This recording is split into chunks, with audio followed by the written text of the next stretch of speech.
ధ్యానం చేసేటప్పుడు యోగిలాకుంటున్నాడు, తినేటప్పుడు భోగిలాకుంటున్నాడు, పడుకునేటప్పుడు రోగిలాగా పడిపోతున్నాడు. 3 అవతారాలు 3 అవతారాలు ఉండొద్దు. సతతం యోగి అంటే ఎల్లవేళలా యోగి లాకుండు.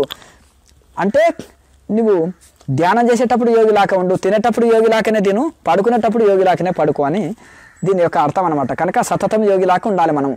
కనుక ఎల్లవేళలా మనము పానీయంబులు గుడుచుచున్ దావుచున్ ఆసలీలా నిద్రాదులు జయించుచున్ లక్షించుచున్. మరి ప్రహ్లాదుడు ఎల్లవేళలా తింటున్నా, తిరుగుతున్నా, మాట్లాడుతున్నా, ఏ పనులు చేస్తున్నా కానీ తింటూ, తాగుతున్, మాట్లాడుతున్, చూచుతున్, ఏది చేస్తున్నా ఆ యొక్క దైవ స్మరణ, ఆ నారాయణుని స్మరణలో ఉన్నట్టుగా, అలాగే ఒక బాగా ఫుల్గా లవ్లో పడ్డవాడు లేచినా, కూర్చున్నా, పడుకున్నా తన ప్రియురాలే కళలో వస్తున్నట్టు, పలకరించినట్టు, మాట్లాడినట్టు, ఎవరిని చూసినా ప్రియురాలే అనుకుంటాడు, ఎవరు మాట్లాడినా ప్రియురాలే అనుకుంటాడు, లేచినా, కూర్చున్నా నిండా మునిగి ఉంటాడు, వాడికి ఇంకేది గుర్తుకు రాదు.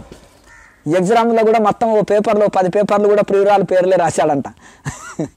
అంటే అంత మత్తులో మునిగిపోయాడు, దేవదాస్ అయిపోయాడు అనమాట. అట్లా ఇది కూడా మనము ఆధ్యాత్మిక సాధనలో కూడా మనం ఫుల్గా అందులో ఒక మునిగి ఉండాలి. అందులో ఎంత మునిగితే అంత ఆనందమే. అప్పుడు మనకు సతతం ఎల్లవేళ్ళ దైవ భావనతోటి అన్ని పనులు చేయాలి, దైవ భావనతో రోజంతా గడపాలి, దైవ భావనాన్ని పెంపొందించుకోవాలి. అప్పుడు మనకు వ్యవహారాల్లో కూడా దైవ భావనతోటి చక్కగా అన్ని పనులు చేయగలుగుతాం. అంటే సాధన డామినేషన్ చేయాలి, అన్నిటినీ సాధనని పెంచుకోవాలని అర్థం. బాగా సాధనని పెంచాలి, సాధన. దాంతో ఆటోమేటిక్గా వైరాగ్యము పెరగాలి, సాధన పెరగాలి, దైవ భావనతో అన్ని పనులు చేయాలి. అప్పుడు ఆటోమేటిక్గా మనకు అద్భుతమైన ఫలితము అందుకుంటాం. అది ఎప్పుడు ఎల్లవెల్లలో దైవ భావనలో గడుపుతాం. పని చేస్తున్నా, బయట వ్యవహారాలు నడిపినా దైవ భావనతో ఉండగలుగుతాం. అప్పుడు మనకి ఏ సమస్య ఉండదు.